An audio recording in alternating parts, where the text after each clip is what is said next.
The eagle, symbol of Jupiter, patron and protector of ancient Rome, spreads its wings in proud flight, high above the eternal city.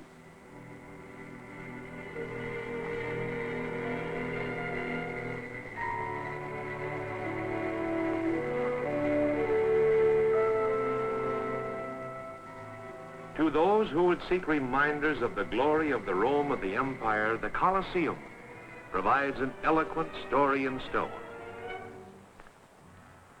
Of all Roman amphitheaters, this was the largest and the finest, with seats for 50,000 within its vast enclosure.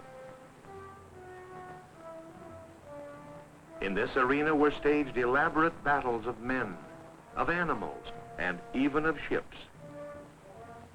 Built by Vespasian and Titus, the amphitheater was dedicated in 80 AD, the opening performances lasting 100 days.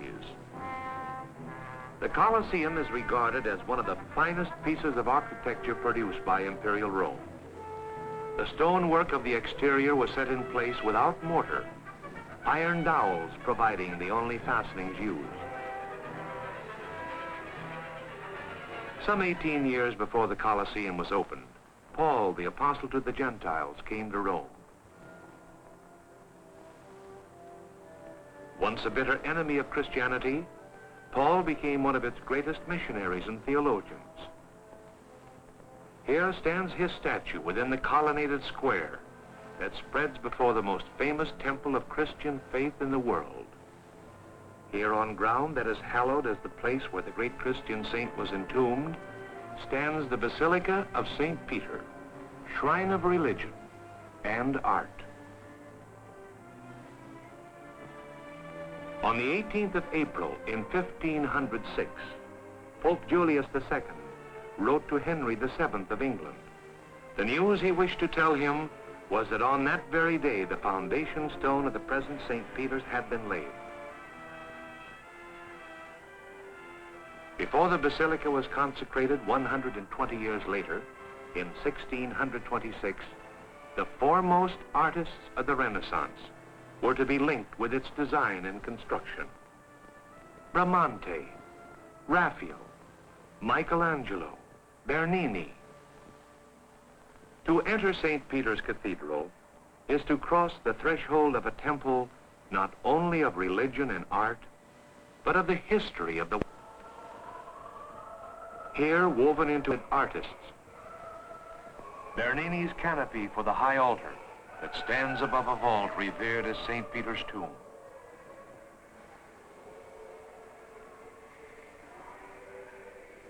St. Peter's statue in bronze, Michelangelo's Pietà, the monument of Pope Alexander VII by Bernini, of Gregory XIII by Rusconi, of Clement XIII by Canova, and from the hand of the same sculptor, the tomb of the last of the Stuarts of England.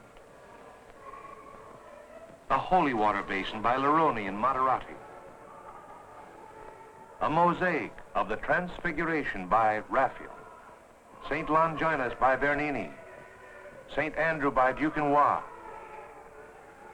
The towering dome designed by Michelangelo, the crowning glory of St. Peter's. And here, in contrast to vaulting architecture and imposing statuary, light and delicate figures of angels.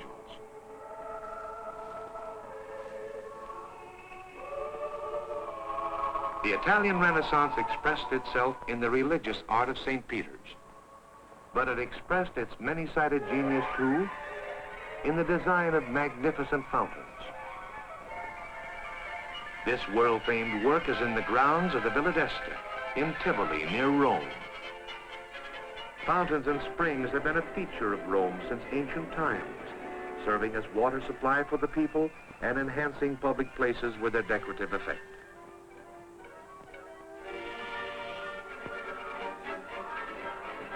The water of Rome has always been excellent and abundant, and while the design and structure of a fountain may date from the Renaissance or later, the water used may flow from the distant Sabine hills, through an aqueduct built 20 centuries ago.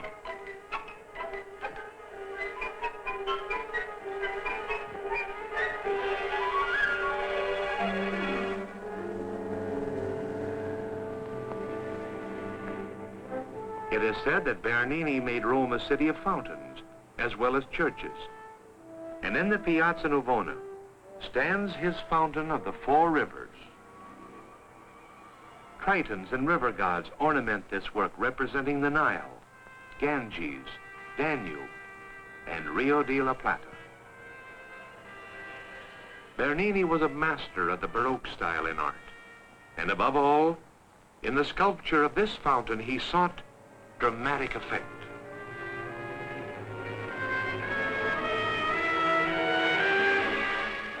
"16 centuries before Bernini fashioned his fountains, Rome was experiencing the rich urban life of an age of imperial glory. Where now there are only silent ruins, in that day there were bustling streets, busy shops and marketplaces, temples, and public buildings. This was the center of empire for Julius Caesar, Augustus, and the emperors that followed. But the pomp and power of empire vanished centuries ago. Pools that reflected imperial splendor now mirror scattered ruins. So too with the grounds of Hadrian's palace in Tivoli.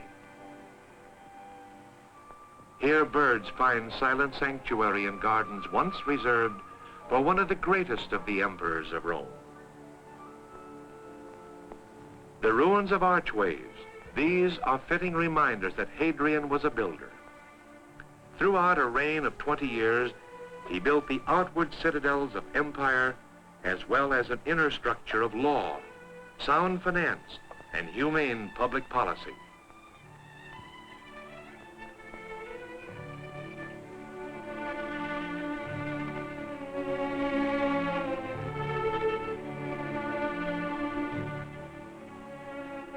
To the gardens of his villa, Hadrian would return when resting from his travels throughout the length and breadth of the empire.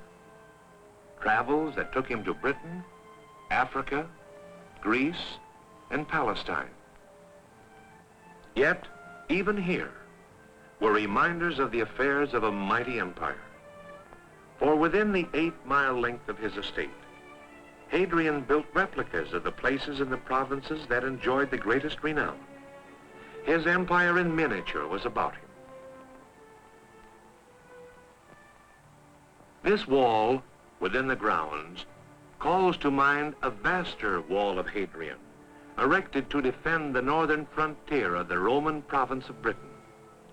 Perhaps in this very setting, the emperor formed his building plans for Jerusalem, Athens, and small provincial towns. Here, perhaps, beneath rows of cypress trees, Hadrian walked and talked with the learned men of his time.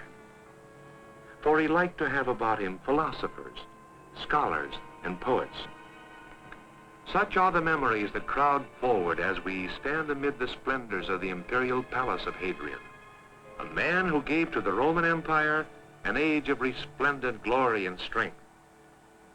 Later came the twilight and the long night after. Empires pass away, imperial glories vanish, but tradition lives on. Even today, on special occasions, fireworks light up the historic structures of Rome, as they did in the 17th century when Italy was renowned throughout all Europe for the artistic elaboration of its fireworks displays. So are the splendors of the past recalled, and so is their passing honored. Marcus Aurelius, Roman emperor and philosopher, he it was who said, "All things are formed by nature to change, and to be transformed and perish, so that other things in continuous succession may exist."